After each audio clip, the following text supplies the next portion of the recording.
Donald Trump knew that I was 13 because the first night that I was there, Tiffany actually suggested that, you know, she had a whole bunch of different wigs, and I expressed interest in them. You know, I always told her that I would love to walk around with blue hair, and so I tried some on, and there was a blonde wig that she said that looked great on me. So I wore that wig, and Donald Trump had specifically asked about me because I remind him of his daughter, and she said, well, she's 13 as well. So he knew the first time that he saw me, but he took a liking to me because I look like his daughter. The reason I'm coming out now is when it happened originally, I just wanted to forget about the whole incident.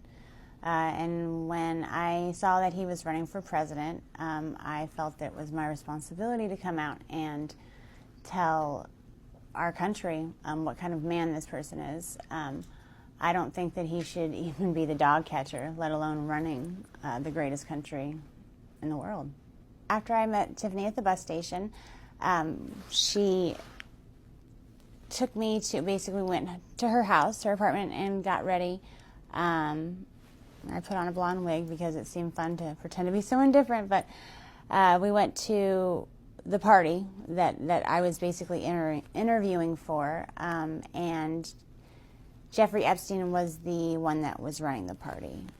He had a quick meeting with everyone that was employed there, and then he had a private interview with me.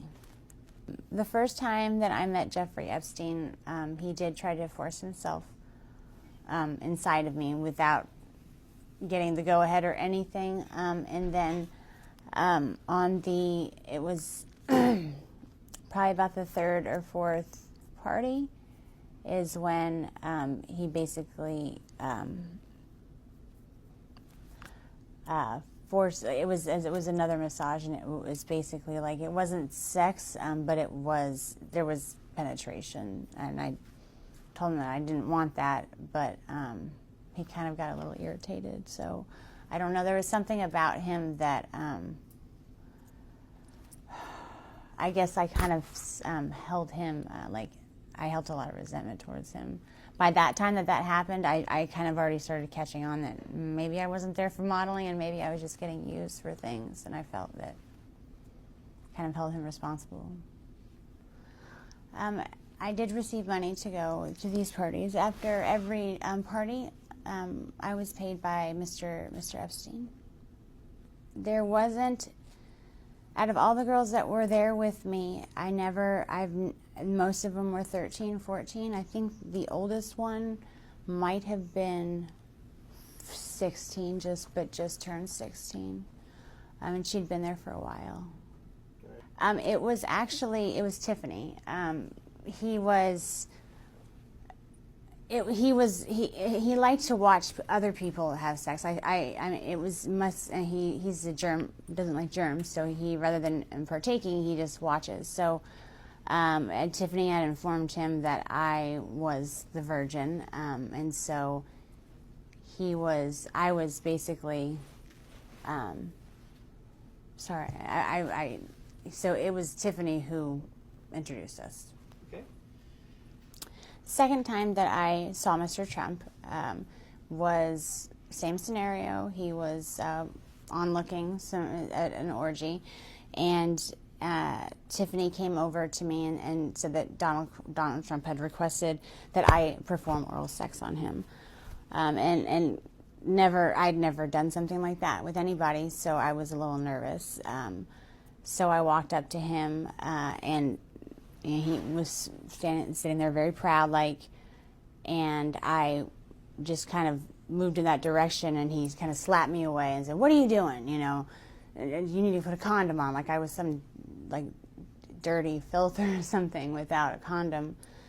Tiffany ran over and handed him a condom and apologized, profusely, and said that would never happen again.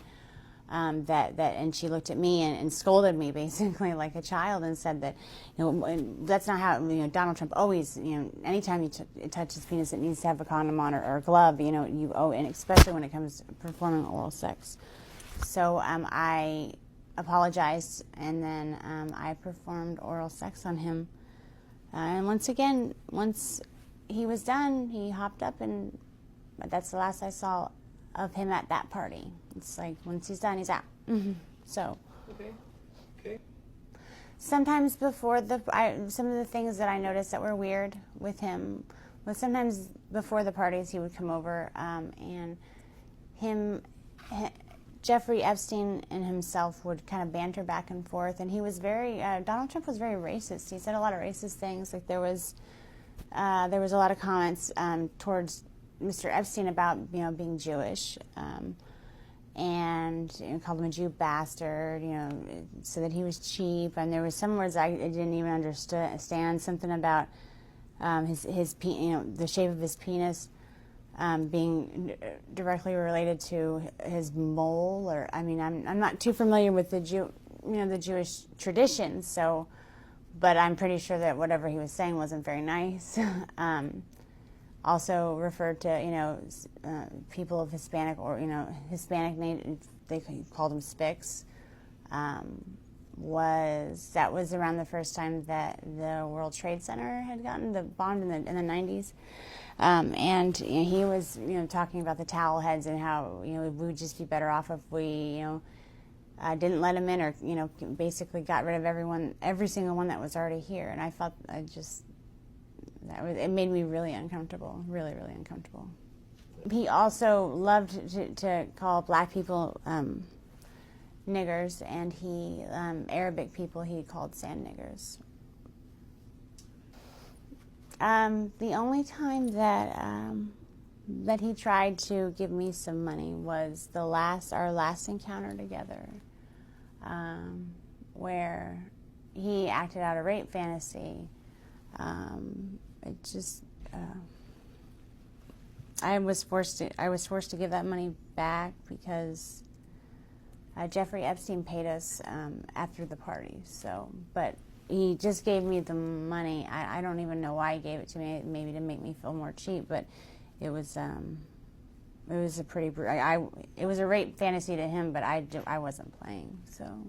There was those 2 times, and then there was after the next thing that Tiffany approached me with was that he had a fantasy where he walked in on his maids basically making out, and that it was some type of fantasy for him. So she asked. I was at that point. I was like, I don't want to be involved with anything that has to do with him.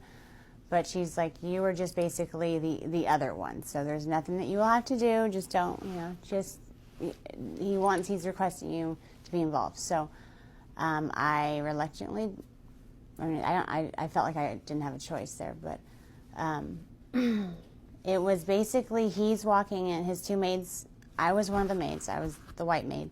And there was a Spanish girl, Maria, who was the Hispanic maid. And we were making out, and he walks in, and he gets really angry and threatens to call immigration on Maria if she doesn't come over and make things right and give him a blowjob. So while she is over there giving him a blowjob, I am just trying to, I'm supposed to look scared, like, oh no, and cleaning up things and pretending like I'm trying to go back to my job as a maid. And then he's being so rude to Maria. I felt so bad for her, even though I guess it just didn't seem like a fantasy. It didn't seem like it's the weirdest fantasy as far as that. He was threatening to call immigration on her, so that she didn't know how to. She wasn't even near going down to give him. Perform oral sex on him before he slapped her away and said, what are you doing? You need to put a condom on, and she's trying to, I'm so sorry, and he's like, you can't even understand what you're saying, it just, you speak English, he called her derogatory comments, and then he's like, you know what, you don't know what you're doing, have her come over and show you how it's done. And so I said that I didn't, I had to go over there, or else he was going to call immigration on Maria. I didn't know if it was true or not, but I felt that, you know, he said that if I didn't show her how to perform oral sex on him, then he was going to call immigration on her and then get rid of us both.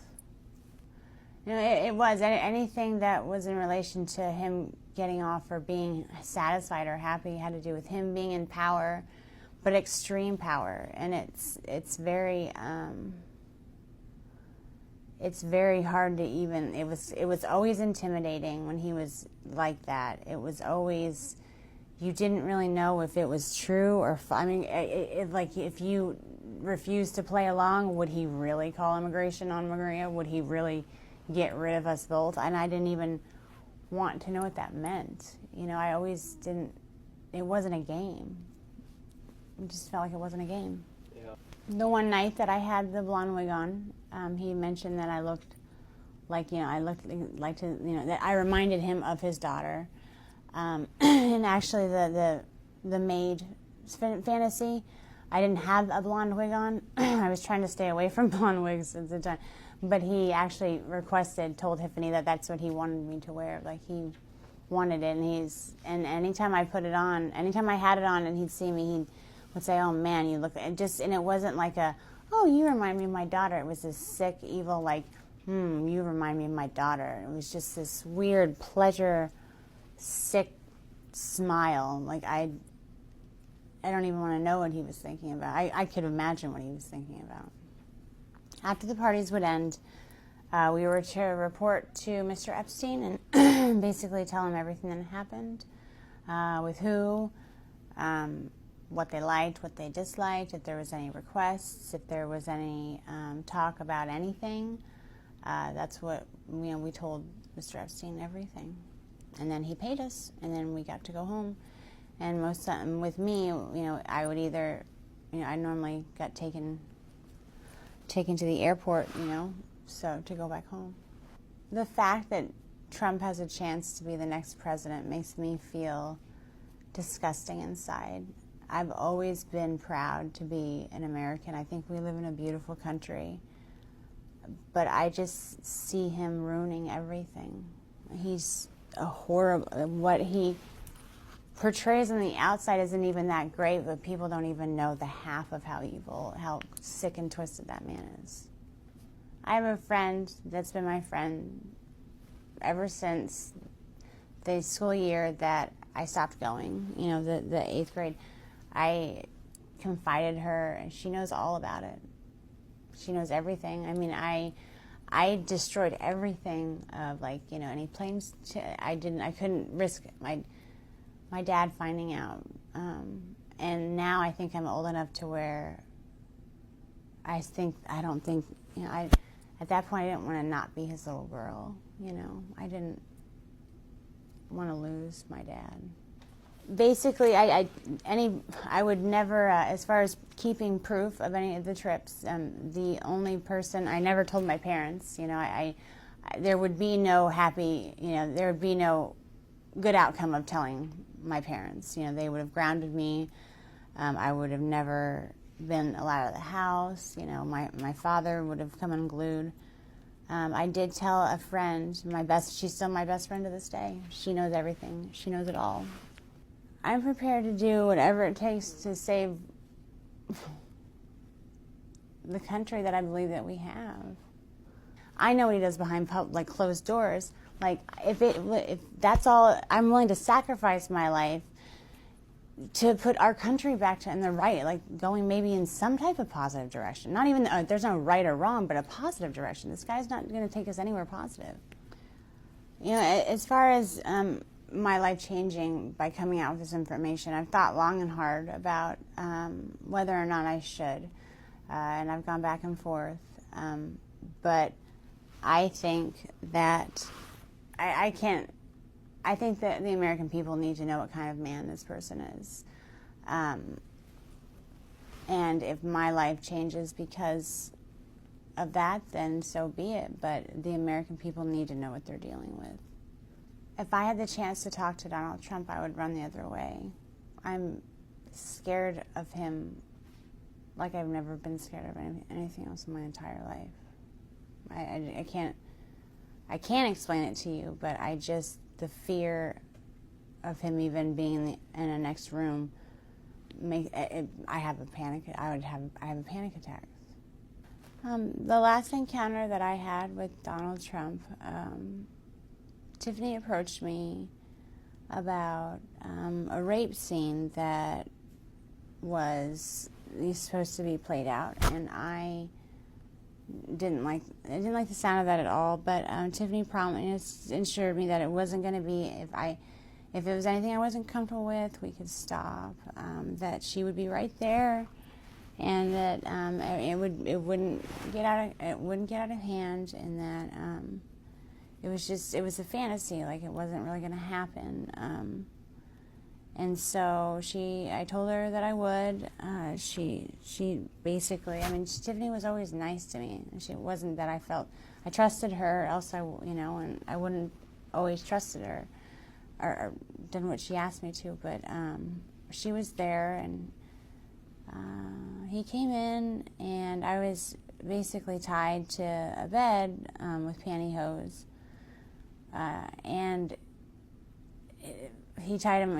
They were so tight, it hurt to even lay there. And I tried to say something. And it was like, he just, shut up, shut up, bitch. It was basically like he was being really, really rough. And I understand.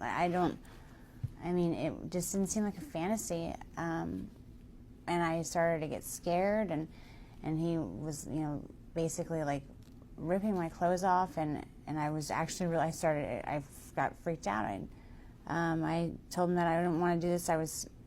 I screamed over for Tiffany. She was like, Mr. Trump, she's only, this is scaring her. And he's like, oh, you shut up too. He just turned into this animal. It was like a completely different person. It was like everyone in the room was scared of him, and I was. It was like I couldn't do anything about it, and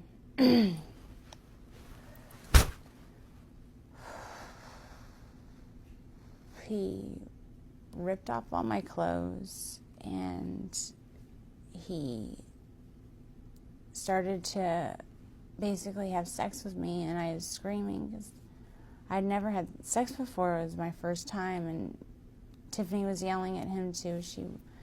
She was saying I was a virgin, and he told us to just shut the fuck up, and just basically took my virginity while I was crying and telling him to stop. And that's basically begging for him to just stop.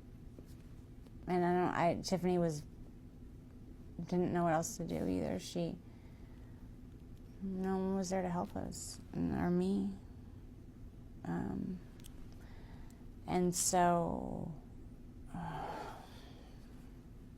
after the fact, he basically finishes it. It didn't take that long at all.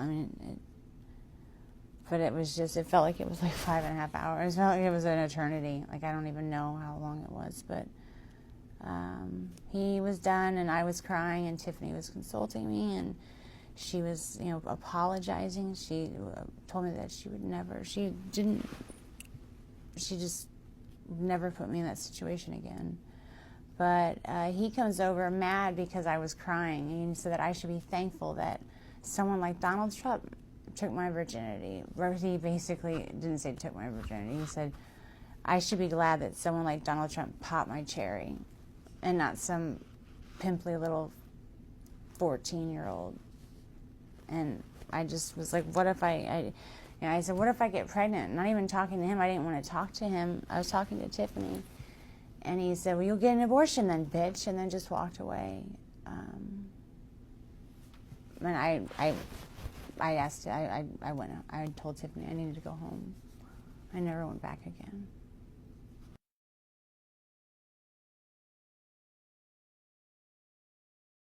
I guess it's for you to decide, if I don't have any kids myself, because I'm afraid to have kids, because I mean, who knows what kind of damage they can get into, but if you have a 13-year-old daughter and would you be okay with the person who's running our country doing that to your little girl? And I don't know. I just want people to know. I think that I have a faith in our society that will make the right choice.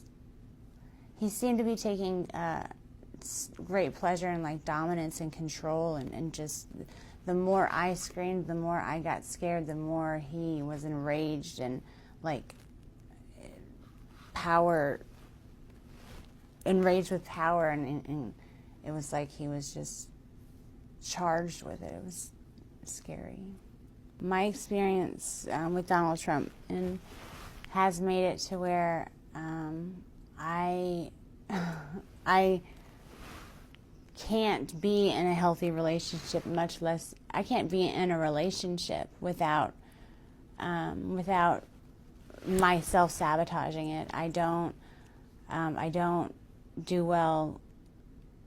I've been in a couple of relationships. I mean, they're never of interest to me normally, but one in particular that was he was a wonderful man, and I completely, knowing I had like subconsciously, I couldn't even control myself. It was like I had to get him out of my life because, I don't know why. It was like anytime anyone loves me, I don't feel worth it, or,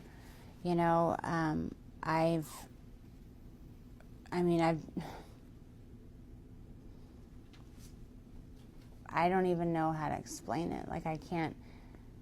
Friends, I can have guys that are acquaintances, but I just, anytime it's maybe someone expressed anything else besides that, I can't. I take some type of pleasure, I don't take pleasure in it, but subconsciously, whether I mean to or not, sometimes I've meant to. It's like I've purposely hurt their feelings just so they'll never talk to me again. Like, I make sure that it's not ever a possibility. Donald Trump destroyed my feeling of self-worth and my self-esteem when it was still growing, like when it just bloomed. It hadn't even had a chance to experience anything. I have only spoken to one therapist about this just recently, actually. For a long time, I really tried to forget about it. Just tried very hard. But I've been to counseling for other things, and I went to counseling for the previous relationship that I was sabotaging, and my counselor said, something has happened to you where you need to deal with that. That's actually what kind of was like, He knew that there was something that had happened where I was sabotaging these relationships, but he said that it was my responsibility to deal with it, of course. This situation with Donald Trump has destroyed my self-esteem, and it's made it to where I feel like it's destroyed part of my life. The only healthy relationship I've completely demolished. And I love to choose the dysfunctional ones that I know I can just push away. After what happened with him, I can't trust a man ever again. Guessing this is your guy? Yeah, that's him. Want me to go? Thinking about it just makes me sick to my stomach. So when something so traumatic happens to someone that's so young, you never, ever really get over it.